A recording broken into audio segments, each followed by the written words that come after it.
آج جو کہانی میں آپ کو سنانے لگی ہوں وہ میرے دل کے قریب ہے کیونکہ ایک بے وفا لڑکی نے میرے پورے ہنستے بستے گھر کو برباد کر دیا۔ وہ گھر جہاں ہر دم خوشی کا راج تھا، اب وہاں پر صرف ویرانی بستی تھی۔ آج کل کے اس دور میں بھی ہمارے گھرانوں میں رشتوں کی خوب پہچان تھی۔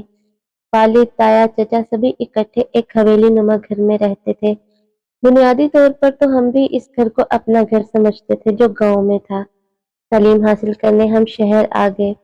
شہر میں بھی ہمارا اپنا بڑا سا مکان تھا، لیکن گاؤں ہمارے لیے جنت سے کم نہیں تھا۔ ہم سب کزن ان دنوں شہر والے گھر میں تھے کہ سبھی زیر تعلیم تھے، تاہم جو ہی کوئی چھٹی آتی ہم فوراً گاؤں پہنچ جاتے۔ ہمارے ارد گرد رشتوں میں محبت کی خوشبو جنم دن سے رچی بسی ہوئی تھی۔ میرا بھائی اعظم اور میں ایک ہی کلاس میں پڑھتے تھے۔ ہم دونوں ہم شکل جڑواں بہن بھائی تھے، تبھی ہم میں دوستی کا رشتہ تھا۔ نہ تو اعظم مجھ سے کوئی بات چھپاتا تھا اور نہ میں اس سے اپنا کوئی راز مخفی رکھ سکتی تھی۔ جڑواں ہونے کے باعث ہم میں بہت سی عادتیں مشترکہ تھی۔ میرا ایک چھوٹا بھائی عاصم تھا، وہ ہم سے 6 برس چھوٹا تھا۔ میری اعظم سے خوب بنتی تھی۔ اگر اختلاف تھا تو اس بات پر کہ وہ خاموش طب تھا اور میں شوخ طب اور باتونی تھی۔ اس کے چہرے پر چھائی سنجیدگی اسے باوقار بناتی تھی۔ وہ مجھ سے بڑا لگتا تھا، اس کے باوجود اس کی صورت پر معصومیت برستی تھی۔ ہماری بھی لڑائی ہو جاتی تب وہ مجھ سے بات چیت بند کر دیتا۔ اس کی یہ عادت بہت بری تھی کہ جب تک میں اس کی منت سماجت نہ کرتی، اس کو نہ مناتی، وہ خود مجھ سے بات نہ کرتا۔ زندگی کے سہل اور خوشیوں بھرے رس پر بھاگتے دوڑتے ہم کالج تک آ پہنچے۔ ہمارے امتحان نزدیک ہوتے تو ہم ایک ساتھ پڑھتے اور امتحان کی تیاری کرتے۔ ہم خوب محنت سے دل لگا کر پڑھتے تھے، لیکن اس بار نہ جانے اعظم کو کیا ہو گیا کہ وہ امتحان کے دنوں میں گمسم رہنے لگا۔ سبھی یہی سمجھ رہے تھے کہ اس کو بچوں کی فکر ہے، لیکن میں جانتی تھی کہ بات یہ نہیں ہے، بات کوئی اور تھی جو اسے تنگ کر رہی تھی۔ امتحان ختم ہوئے تو ایک دن میں نے اس سے پوچھ ہی لیا، کیا بات ہے اعظم، تم آج کل کسی مسئلے میں الجھے ہوئے ہو؟ اس نے کوئی بات نہیں کہہ کر مجھے ٹال دیا۔ چند دنوں کے اندر اندر اس کی صحت گرنے لگی۔ اب تو سبھی گھر والوں نے محسوس کر لیا کہ اعظم کی صحت کو کوئی گھن لگ گیا ہے۔ ہر کوئی اس کے بارے میں پریشان تھا۔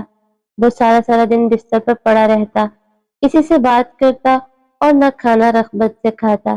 امتحان ختم ہوئے تو گاؤں جانے کا پروگرام بن گیا۔ ہم بھی سب کے ساتھ گاؤں چلے گئے۔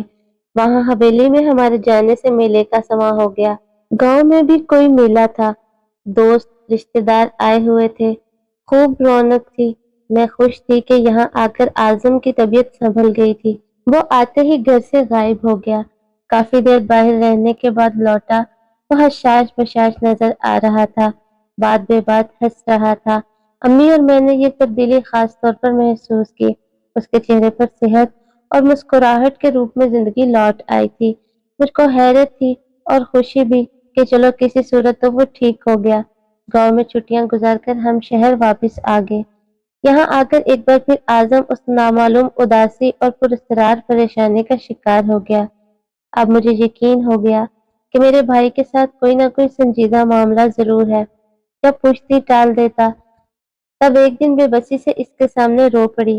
میرا رونا وہ سہ نہ سکا، کہنے لگا رونے کی کیا بات ہے، یہ میرا پرسنل معاملہ تھا، تم اتنی پریشان ہو تو بتا دیتا ہوں۔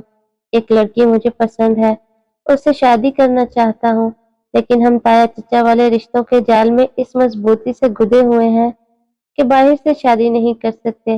جانتی ہو نا کہ کسی باہر کی لڑکی سے میری شادی ہونا کتنی محال بات ہے۔ بس اس بات سے پریشان رہتا ہوں، سوچتا رہتا ہوں کہ کیوں کر چچا کی لڑکی سے شادی کے لیے انکار کر کے صبر سے شادی کر پاؤں گا۔ اس معاملے پر ابا، تایا، چچا سبھی ایک ہو کر میری گردن پکڑ کر بیٹھ جائیں گے۔ بات تو بھائی کی ٹھیک تھی، پھر بھی میں نے اس کی دلجوئی کی اور کہا، بس اتنی سی بات، تم فکر نہ کرو، یہ معاملہ مجھ پر چھوڑ دو، تعلیم مکمل کر لو، وعدہ کرتی ہوں کہ تمہاری شادی تمہاری پسند کی لڑکی سے ہی کروا کر دم لوں گی۔ اچھا بتاؤ کہ وہ لڑکی ہے کون؟ اعظم کو میرے اس طرح کہنے سے ڈھارس ملی۔ اس نے کہا، اچھا پھر یہ قصہ سنو۔ ایک دن میں گاؤں گیا تو باہر گھومتے ہوئے مجھے ایک لڑکی ملی، بس اس کو دیکھتا رہ گیا۔ وہ شہری اور دیہاتی حسن کا حسین امتزاج تھی۔ وہ میرے سامنے سے گزر کر چلی گئی۔ گھر آیا تو اس کا خیالوں میں کھو گیا۔ شام کو باغ کی طرف گیا، دیکھا کہ وہ گنے توڑنے کی کوشش کر رہی ہے لیکن اس سے ٹوٹ نہیں پا رہے۔ تبھی پاس جا کر پوچھا، کیا میں توڑ دوں؟ اس نے ہاں کہا اور نہ۔ میں نے از خود دو چار توڑ کر اس کو دیے تو شرما کر بھاگ گئی۔ میں نے چچا زاد بھائی سے پوچھا، اس نے بتایا کہ میری خالہ کی بیٹی ہے، شہر میں رہتی ہے، آج کل چھٹیاں گزارنے گھر آئی ہوئی ہے، وہاں یہ کالج میں پڑھتی ہے، چند روز بعد واپس چلی جائے گی۔ اعظم کا اس کے بعد کئی بار صبا سے آمنا سامنا ہوا لیکن وہ ہر بار اس کو نظر انداز کر کے آگے بڑھ جاتی تھی۔ اس رویے کے سبب اعظم کو یقین ہو گیا کہ صبا اس کو پسند نہیں کرتی۔ اس کا اعتماد متزل ہو گیا، اس کے اندر شکست و ریخ شروع ہو گئی۔ وہ پھر سے اداس اور پریشان رہنے لگا۔ جب کوئی اس کی پریشانی کی وجہ پوچھتا تو اس کو کچھ نہ بتا پاتا تھا۔ اس کے مرض کا حل اب کسی کے پاس نہیں تھا اور میں دعا کرتی تھی کہ خدا ایک بار اس لڑکی کو ہم سے ملا دے تاکہ میں اپنے بھائی کے مسئلے کو حل کرنے کی کوشش کروں۔ ان دنوں ہم شہر میں تھے، صبا بھی شہر میں تھی، مگر ہماری ملاقات ممکن نہ تھی۔ ایک دن مجھے پتہ چلا کہ وہ گاؤں جا رہی ہے۔ انہی دنوں ہم بھی گاؤں جا رہے تھے۔ میں خوش ہو گئی کہ چلو وہاں اس لڑکی سے ملاقات کی کوئی سبیل نکال لوں گی۔ گاؤں پہنچے، جاتے ہی اعظم کھیتوں کی طرف نکل گیا۔ اتفاق کے وہاں اس کو صبا مل گئی۔ وہ جلدی سے اس کی طرف گیا تاکہ اس موقع کو ہاتھ سے گوائے بغیر اسے دل کی بات سے آگاہ کر دے۔ اعظم کو اپنی طرف آتے دیکھ کر وہ ٹھہر گئی۔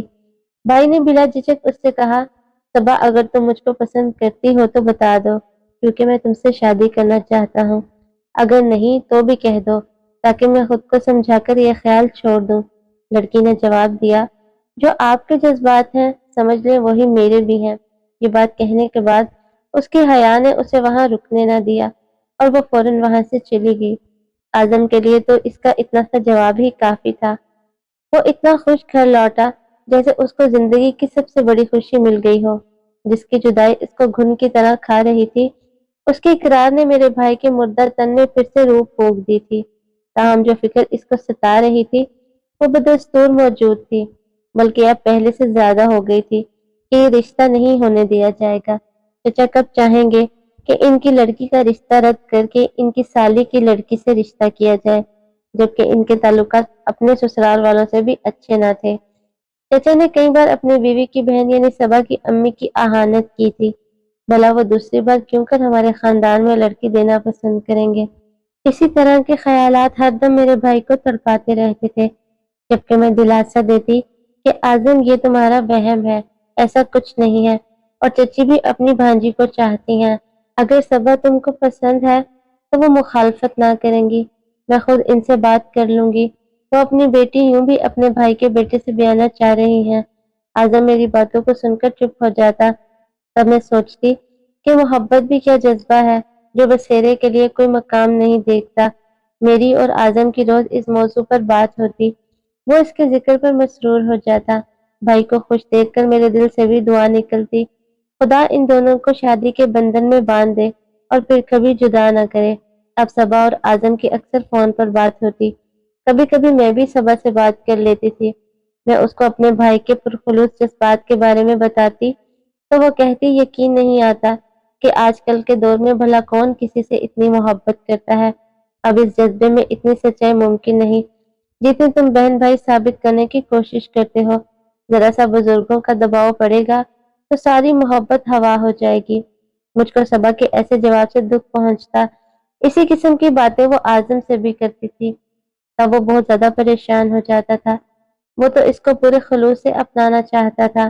اب مستقبل میں کیا ہونا تھا اس بارے میں تو کوئی نہیں جانتا تھا۔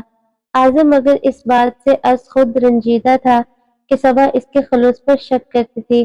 اس بات پر ایک دفعہ دونوں میں لڑائی ہو گئی۔ انہی دنوں امی بیمار ہو گئی، ہم ان کی پریشانی میں پڑ گئے۔ اعظم اور میں نے کچھ دن صبا سے بات نہ کی، جس پر اس کی خفگی شدید ناراضگی اور شک میں بدل گئی۔ جب اعظم نے اس سے بات کرنا چاہی، اس نے گفت و شنید کے تمام ہیلے ہی تمام کر دیے۔ اب اعظم پھر سے پریشان رہنے لگا۔ میں صبا کے پاس گئی، منت سماجت کر کے اس کی غلط فہمی دور کی اور ان کی اعظم سے صلح کروائی، تب میرا بھائی خوش ہو گیا۔ امی کی بیماری کا سن کر صبا کی والدہ اس کو لے کر ہمارے گھر عیادت کو آئی۔ اس روز اعظم اور صبا نے خوب باتیں کی۔ اعظم پھر سے صبا پر اعتبار کرنے لگا کہ یہ دھوکہ نہ دے گی، 2-3 سال میرا انتظار کرے گی جب تک میں تعلیم مکمل نہ کر لوں۔ مگر صبا شاید میرے بھائی سے دل لگی کر رہی تھی کہ اس کو اعظم کی محبت کا اعتبار نہ تھا۔ اس نے میرے بھائی کو مجبور کیا کہ وہ انہی دنوں اپنے والدین کو راضی کرے اور منگنی کی رسم ادا کرے۔ ابھی مناسب موقع نہ تھا۔ پہلے ہم نے اپنی چچی کو اعتماد میں لینا تھا۔ وہ ہم سے بہت محبت کرتی تھی، وہ ضرور ہماری بات سن لیتی، لیکن صبا کے مجبور کرنے سے پہلے ہم نے اپنے والد سے بات کی۔ والد تو بھڑک اٹھے۔ انہوں نے آؤ دیکھا نہ تاؤ اعظم کا نکاح ہماری چچا زاد سے کرنے کی تیاری شروع کر دی۔ حالانکہ وہ ہم سے 7 سال بڑی تھی، وہ میرے بھائی کے جوڑ کی نہ تھی۔ بے شک وہ اچھی لڑکی تھی، اعظم بھی اس کی عزت کرتا تھا، لیکن وہ اس کو صبا کی جگہ نہیں دے سکتا تھا۔ جب نکاح کی تاریخ رکھ دی گئی تو اعظم کی حالت غیر ہو گئی۔ کہنے لگا، میں نہ کہتا تھا کہ یہ رشتہ نہیں ہو سکے گا، یہی غم تو مجھے اندر اندر کھاتا رہا تھا۔ خدا کی کرنی انہی دنوں دادی جان کا انتقال ہو گیا اور نکاح ملتوی کر دیا گیا۔ اسی دوران صبا کا رشتہ کسی اچھی جگہ سے آ گیا۔ اعظم کی حالت ایسی تھی جیسے کسی نے بدن سے روح کھینچ لی ہو۔ اس نے والد سے جا کر شادی سے انکار کر دیا۔ وہ سخت خفا ہوئے، مگر بھائی اپنے موقف پر ڈٹ گیا کہ میں خود سے 7 سال بڑی سے شادی نہیں کروں گا۔ اس کے بعد وہ صبا سے ملا، کہا کہ میں نے شادی سے انکار کر دیا ہے، والد کی ناراضگی مول لے لی ہے، تو اب تم بھی انکار کر دو۔ اس نے تعاون کرنے کی بجائے بھائی سے کہا کہ جہاں میرے والدین چاہیں گے میں وہاں شادی کروں گی۔ اس کے رویے سے اعظم نے اپنی بے عزتی محسوس کی۔ ادھر والد، تایا، چچا سبھی نے میرے بھائی کا جینا حرام کر ڈالا تھا۔ وہ تنہا ان سب کی بدسلوکی اور غصے کا مقابلہ نہ کر سکتا تھا، اور اس کو تسلی دینے والا میرے سوا کوئی نہ تھا۔ البتہ واحد چچی جان تھی جو یہ چاہتی تھی کہ ان کی بیٹی کی شادی اعظم سے نہ ہو، تاکہ وہ اپنی بیٹی کو اپنے بھتیجے کی دلہن بنا سکے۔ مجھ کو لگا کہ شروع دن سے صبا میرے بھائی کے ساتھ مخلص نہ تھی، یا پھر اعظم کے حالات کو نہ سمجھ سکی، جو اس کی خاطر پورے خاندان میں برا بن گیا تھا۔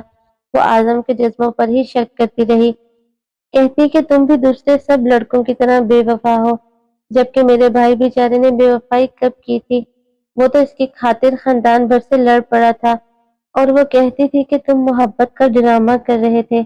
خاندانی رکاوٹ تو بس ایک بہانہ ہے۔ اس نے انتظار کیے بغیر ہی محبت کے بندھن کو اتنی آسانی سے توڑ دیا۔ مجھ کو صبا کی سوچ پر بہت دکھ ہوا، جبکہ چچی نے صبا سے بھی کہا کہ جلد بازی نہ کرو، میں تمہارا مسئلہ حل کروا دوں گی، بس تھوڑا صبر اور انتظار کر لو۔ مگر اس لڑکی کو نہ جانے کس بات کی اتنی جلدی تھی۔ صبا کی باتوں سے بھی اعظم نے حوصلہ نہ ہارا اور بڑی ہمت سے گھر والوں کا مقابلہ کیا۔ اس نے صبا کے والد اور بڑی بہن سے بھی بات کی کہ میں ثابت قدم ہوں، آپ میرا ساتھ دیں اور صبا کے رشتے میں جلدی نہ کریں، مگر انہوں نے ڈانٹ کر میرے بھائی کو بھگا دیا۔ کہا کہ صبا کہتی ہے تم نے اس سے دل لگی کی ہے، لہٰذا ہم صبا کی منگنی کر رہے ہیں، آج کے بعد ادھر کا رخ مت کرنا۔ یوں ان سب لوگوں نے مل کر میرے معصوم بھائی کو تباہی کے رستے پر ڈالا اور وہ شدید بیمار پڑ گیا۔ مایوسی نے گویا اسے جینے کی تمنا ہی چھین لی۔ وہ اپنی تعلیم بھی جاری نہ رکھ سکا۔ جب والد صاحب نے بیٹے کی حالت دیکھی تو ان کی شفقت پدری نے بالآخر جوش مارا۔ اب ان کو احساس ہوا کہ وہ غلط کر رہے ہیں۔ انہوں نے چچا سے کہا کہ اعظم اگر اس شادی پر رضامند نہیں ہے تو یہ تمہاری بیٹی کو خوش نہ رکھ سکے گا۔ میں تمہاری لڑکی کی شادی اپنے چھوٹے بیٹے سے کیے دیتا ہوں۔ یہ فیصلہ اور بھی حیران کن تھا، کیونکہ عاصم تو اعظم بھائی سے 6 برس، جبکہ چچی کی بیٹی سے 13 برس چھوٹا تھا۔ بابا جان کے اس فیصلے سے ہم پر بجلی گر گئی۔ اعظم جو ابھی تک اپنے غم میں ڈوبا ہوا تھا، اس کو ہوش آ گیا۔ والد سے کہا کہ میرے معصوم بھائی کو اپنے بھائی کی محبت کی بھیٹ نہ چڑھائیں، اس سے تو بہتر ہے کہ میں ہی شادی کر لوں، تاکہ میرے بھائی کی زندگی تو تباہ ہونے سے بچ جائے۔ امی نے بھی زبان کھولی، کہا کہ میرے ہوتے آپ میرے معصوم بچے کے ساتھ اتنی بڑی زیادتی نہیں کر سکتے۔ اعظم کے دل پر جو گزری سو گزری، اس نے اپنے چھوٹے بھائی کو قربانی کا بکرا نہ بننے دیا۔ والد خوش ہو گئے، چچا کی بھی باتیں کھل گئی کہ اب زمین گھر میں ہی رہے گی، بٹوارا نہ ہوگا۔ اعظم نے خود کو برادری کے گڑھے میں جھونک کر بھائی کا مستقبل بچا لیا، جو ابھی صرف چھٹی جماعت کا طالب علم تھا۔ تقدیر ہم پر پھر مہربان نہ ہوئی۔ ایک دن نہر میں نہاتے ہوئے میرا چھوٹا بھائی ڈوب گیا۔ ہمارے گھر کا چراغ گل ہوا تو دلوں میں اندھیرا بھر گیا۔ جس بھائی کی خاطر اعظم نے اپنی زندگی داؤ پر لگائی، جب وہی نہ رہا تو شادی کیوں کرتا؟ اس نے منگنی توڑنے کا اعلان کر دیا اور ایک دوست کے ساتھ ملک کی سرحد سے نکل گیا۔ وہ دکھوں سے نجات چاہتا تھا، لیکن یہ دکھ تو سایہ بن کر اس کے ساتھ ساتھ چلتے تھے۔ نہ جانے کتنی مصیبتیں برداشت کر کے خشکی کے راستے ایران سے ترکی اور آگے یورپ کو نکلا۔ اس کے بعد مدتوں اس کی کوئی خبر نہ آئی۔ بالآخر 15 برس بعد ایک واقف کار پاکستان آیا تو اس کی زبانی پتہ چلا کہ وہ ان دنوں اسپین میں ہے۔ وہاں اس نے پھول بیچے، ہوٹلوں میں کام کیا، یعنی کیا کیا جتن کیے پیٹ بھرنے کی خاطر۔ مسلسل حادثات کا مقابلہ کرتے کرتے اس کے اعصاب شل ہو گئے۔ برسوں بعد جب وہ وطن لوٹا تو وہ پہلے والا اعظم نہ رہا تھا، وہ بالکل بدل چکا تھا۔ اب اس کو کسی سے محبت نہ رہی تھی۔ ایک نہ سمجھ اور بے وفا لڑکی کی خاطر میرا پیارا بھائی ہم سے چھن گیا اور دوسرے کو موت لے گئی، اور والدین کے ساتھ اشاروں بننے والے دل ناشاد ہو گئے۔ آج اپنے خاندان کے حالات دیکھتی ہوں تو سوچتی ہوں کہ ہماری خوشیوں کو کس کی نظر لگ گئی۔ آج ہر کوئی اپنی جگہ الگ الگ زندگی بسر کر رہا ہے، اور ہمارے گاؤں والی حویلی جو کبھی بھری پڑی اور کہکوں کی عام جگہ تھی، ویران پڑی ہے۔ زمانہ بھی کیسی کیسی چال چلتا ہے، کب کروٹ لے کر ہمارے خوابوں کو محل گرا دیتا ہے، ہم نہیں جان سکتے، اور نہ ہم وقت اور زمانے کی چال کو سمجھ سکتے ہیں۔ لیکن بزرگوں کو یہ ضرور سوچنا چاہیے کہ اولاد پر جبر سے کبھی کبھی خود انہی کا نقصان ہو جاتا ہے۔ اگر صبا میرے بھائی کی شروع میں ہی حوصلہ افزائی نہ کرتی تو یقیناً وہ پیچھے ہٹ جاتا۔ صبا کی دل لگی نے ہمارا سب کچھ ہم سے چھین لیا۔